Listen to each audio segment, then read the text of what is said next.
Hi guys, so today I'm going to be doing a kind of October rewind. So I'm basically compiling the books that I read, the books that I bought and the films that I watched during October and kind of reviewing and showing you all of those in this one video. So I'm going to try and speed it up, hopefully I don't take too long. So I'm just going to start with the book that I read during October. Unfortunately, because of the stresses of uni and everything, I've only read one book and that was actually a book to do with my course, so it's not that interesting. I'm just going to whiz through it, but for some of you may be interested. It is called Dalton's Introduction to Practical Animal Breeding. This is the 4th edition, edited by Malcolm B. Willis, I believe. So I ended up giving this a 4 stars, and basically I didn't intend to go and like fully read it. I was just kind of taking segments out to reference in an assignment, but it was so interesting that I ended up finishing it and I really kind of enjoyed it. It gave me like basic understanding of kind of animal breeding, and then to an extent some genetics as well. It was really interesting. So if you have any interest in breeding or genetics or anything like that, totally give this a go. It's really easy to understand as well, but I go into so much detail on my Goodreads review, so do feel free to check that out if you would like to. Sticking with the theme of books, I'm just going to whiz through some of the books that I bought during October. I think some of these have actually come over from September, but I've just not shown them or something. So the first one here is Wolf Brother by Michelle Paver. Torek is alone, wounded, terrified and on the run, an outcast like his father. He has avoided all contact with the clans, but now his father lies dead, slaughtered by a demon in the form of a great bear. Somehow Torek must keep going. His only ally is in an orphaned wolf cub. Sounds really interesting. I'm pretty sure I've seen a few things about this online, but I've not actually like read reviews, if that makes sense. It's just caught my eye. So this is a really cool book. I think I got this at a hospital or something. A really exciting release for October was, of course, Golden Hand. Some of you may have seen my original tag with Alf Books. If you haven't, I'll link that below, but basically that was a tag inspired by the new release of Golden Hand by Garth Nix, which is actually the 5th book in the Old Kingdom series. I've done reviews on all of those books as well, so I'll link them down below if you want to watch those. This is following Laurel. I won't go into too much detail because it is, you know, a book in a series, but it's a great world, really awesome character building, world building, really awesome. Definitely start this series if you haven't already. And then I have a few from Hospital Trips again. So this one is funny because the day before, or a couple of days before, I had seen this on Goodreads and it caught my eye, and I'm pretty sure I added it to my to be read, or I might have mentally done it. But this is called The Sisters Brothers by Patrick DeWitt. I think that might be how you pronounce it. So it is 1851 and a lust for gold has swept the American frontier. Two brothers, the notorious Eli and Charlie sisters, are on the road to California following the trail of an elusive prospector, Herman Kermit Warm. On this odyssey, Eli and his brother cross paths with a remarkable cast of characters, losers, cheaters and ne'er-do-wells from all stripes of life.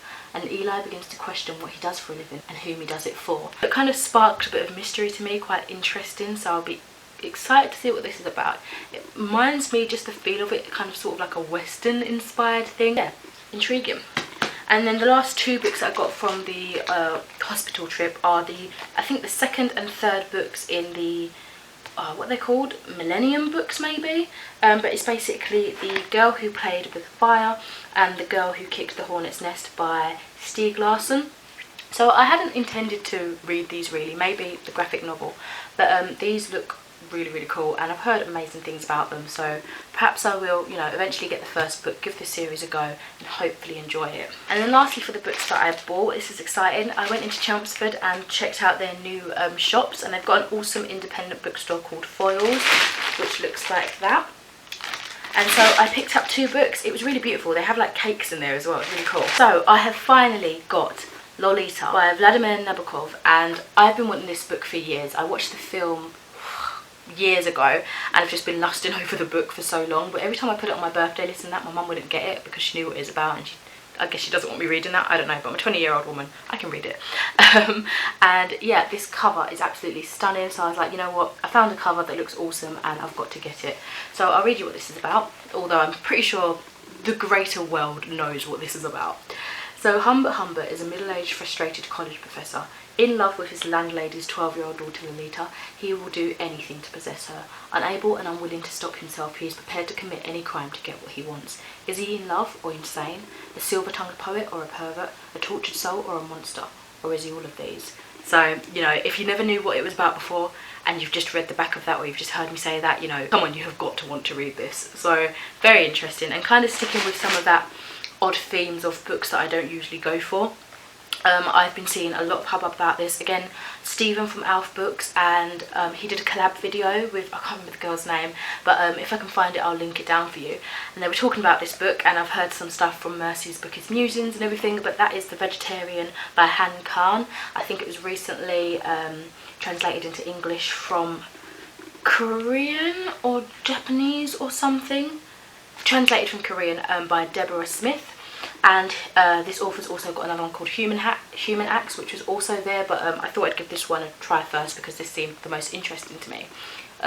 So yeah, it looks like that. Absolutely beautiful, very thin, but I think it's going to pack a punch. I'm going to butcher these names terribly, but I'll read you what it's about. Howdee-haie and her husband are ordinary people.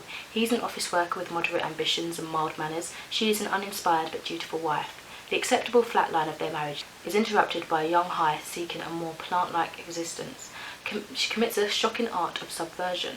As her rebellion manifests in ever more bizarre and frightening forms, Howdee-haie spirals further and further into the fantasies of abandoning her fleshy prison and becoming impossibly ecstatically a tree. So nobody had ever said that bit to me, and when I heard it I was like, oh my god, am I spoiled? But no, it does say it in the back. It sounds very interesting, so I have to get to this at some point, maybe do a review on it, because this sounds very strange and I want to give it the time of day. So let me know if you've read this and what you thought. Now I'm going to go on to the films I watched. I definitely watched way more films than I did read books. It's been that way for a couple of months, I think. They're just easier to like sit through, you know what I mean? So to relieve my mind from uni, I've been more so watching films than reading books. So I think I watched about 6 films last month, and here's what I watched. The first one was Ted 2. I had been meaning to watch it for quite a while because I watched Ted, I think actually in the cinemas when it came out. But I've just been putting this off, or other things popped into my mind and stuff. But I ended up giving this a 3 stars out of 5 stars. It was packed with humour, and we're actually following Ted as he tries to gain status as a person and not property. It definitely became a surprisingly deeper storyline than I was expecting once going in there, because I just knew Ted to be, you know, hysterically funny and, you know, packed with humour and that, but it took a deeper route. It had so many guest stars and references, but not all of them I understood. Definitely wasn't as good as the first film, but, you know, it was still enjoyable. I'd happily sit through and watch it again, but it's not something that I'd go out and buy, and, you know, it's not in my favourites. So, keeping with the spoopy month of October, I watched an oldie but a goodie. Halloween Town came on Disney, and I hadn't seen that in absolute years. It was the first one, and I gave that 4 stars. A young girl called Marnie who finds out her and her family are witches, and they discover it, of course, one Halloween. I think this is a series of 3 movies, but I love these films. They're amazing. They just make my day, and it was amazing seeing them again after so long. Next up I watched another kind of oldie but goodie, and that was Stuart Little. Gave that a 3 stars, and it's about a mouse who is adopted into a human family as a little brother for the human son, which when you think about it is actually quite odd. I got to point out that the animation of the cat's expressions were actually really well done, especially when you think of when this film was made. It was actually quite impressive. So all in all, I do think it was cringy, adorable, funny, and just generally great fun, but, you know, not completely spectacular. Just another happy family film that I could easily sit through. Next up is something that I've already reviewed on the channel, and that is The Girl on the Train, which I gave a 4.5 stars to. You can check that out if you want. I'll link that either in the video or in the description if you want to see my full thoughts on that. After that I watched a really creepy thing actually called VHS, which I ended up giving it a 1.5 stars. So this film's actually made by the creators of Your Next and obviously VHS 2, of which I have from a subscription box I need to watch. That's why I decided to go out and watch the first one first, obviously, even though they follow 2 different storylines, I believe. So VHS was their debut, about a group of people who are hired to burglarise an empty house to find a rare VHS tape. Upon burglarising, they stumble upon a whole collection of videos, and I guess just decide to watch them. Films like this I do tend to stay away from. They don't call my name, but after of course getting the second one from a subscription box that I mentioned, I thought, well, I might as well give it a go, otherwise I've just got a film sitting there that may never get watched. Honestly, I'm really not sure about this one. Okay, let's just ignore the fact that me and horror films do not get along at the best of times, but this film, I honestly just didn't get it. Okay, sure, I thought the concept of it was intriguing. I mean, a collection of videos that, you know, are desperately seeked after, and then there's a whole collection of them that are discovered. That's kind of interesting to me. But, you know, ultimately I just didn't get the connections between anything and the actual point of it. The 5 stories being watched on video had more substance than the main story, but it was the main story that I was more interested in, and that didn't really get resolved. It was just kind of open-ended, which really bothered me. For me personally, when it comes to horror films, I need to be able to at least understand one aspect of it for it to override the fact that it's a horror and that I'm terrified out of my mind, and, you know, get rid of my overwhelming fear. And for this film, it just lacked that, really. In saying that, I will obviously go on eventually to watch the second film, and I just hope it ties loose ends in some way or other.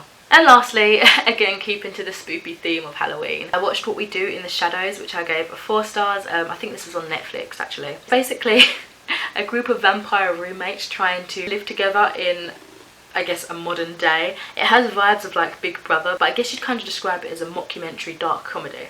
After watching this, me and Joe realised where this awesome picture came from. That picture has me in stitches, and I've repeatedly like reposted it on my Instagram. At least now I've got like a context to where it came from. It was honestly a lot of silly fun, but I really loved how it was done. It was hilarious and had the kind of dry humour that I really enjoy, so I'd definitely recommend this. And yeah, so that was actually much quicker than I thought. I finished everything that I wanted to get done in this video, and I hope you've enjoyed. Let me know what you've been reading, what you've bought in terms of books, maybe films, and what films you've watched during October, and I will speak to you again very soon. Bye.